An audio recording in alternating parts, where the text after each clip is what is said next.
Exhaust smoke curling behind. The blood-red Ferrari screams past. Gated third, 8,001 breath. Over-engineered nightmares, titanium rods, carbon tubs, V12 sweating sparks. 4 analog monsters from the 90s that make today's hyper... Because the last one, I've never told this story on camera. It'll make you question every red car you've ever loved. What's up, lunatics? Welcome back to the channel where we worship torque and spit on traction control. If you're new here, we don't do clean spec sheets, we do skid marks and regrets. Grab a coffee, kill the lights, and let's burn some midnight oil. First up, the F355 Berlinetta. Everyone remembers the gated shifter and that glass engine cover, but dig deeper. Ferrari stuffed a 3.5-liter V8 with 5 valves per cylinder, 40 valves total. More than a Cosworth DFE, and then hung titanium conrods off it like Christmas ornaments. Titanium. In 1994. That's like putting a Rolex in a Happy Meal. The engine screamed. 8,500 revolutions per minute, so clean you could shave with the exhaust note. But here's the sick part. The variable length intake trumpets danced on little stepper motors every 500 revolutions per minute.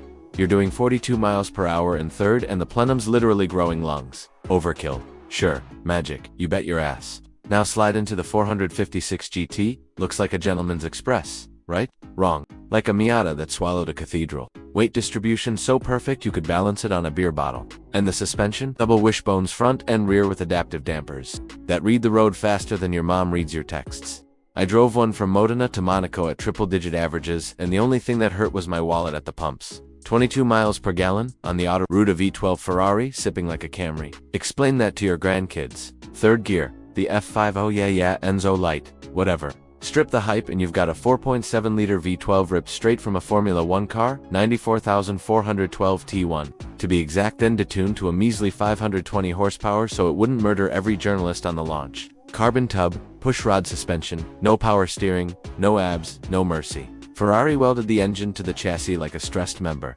so every rev rattled your teeth. I watched a buddy try to parallel park. One in Beverly Hills took 43 moves in a Priest, but blasted down a canyon. The thing corners like it's on hate rails, over-engineered. Okay, deep breath. Save the best for last. The 550 front engine V12. 12 cylinders, 5 liters, manual gate, 0 nannies. Sounds simple until you learn the block's aluminum with Nicosil liners.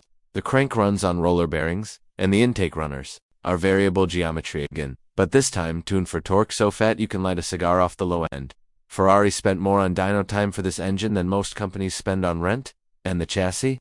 They laser welded the space frame in places you can't even see, then painted it the color of a fresh heartbreak. I daily drove one for 6 months. Grocery runs, track days, first dates never let me down, until the day it did. End of the vid. I'll tell you how a $180,000 Ferrari taught me the true meaning of Italian electrical. See, the 90s weren't about perfect cars. They were about perfect mistakes engineers with too much budget and not enough adult supervision. These 4 are the last analog. Scream before turbos, hybrids, and touchscreens turned Ferraris into appliances. So here's the big thought. Would you rather own a flawless modern GT, or a glorious 90s relic that might strand you in the rain but when it runs, makes you believe in God? Drop your favorite 90s Ferrari sin in the comments. Smash the like if you've ever changed spark plugs in a parking lot. Subscribe if you bleed Rosso Corsa, and tap the bell so you don't miss the next midnight ride. And yeah, about that 550 story, let's just say sometimes the dragon wins. Catch you on the next rev limit.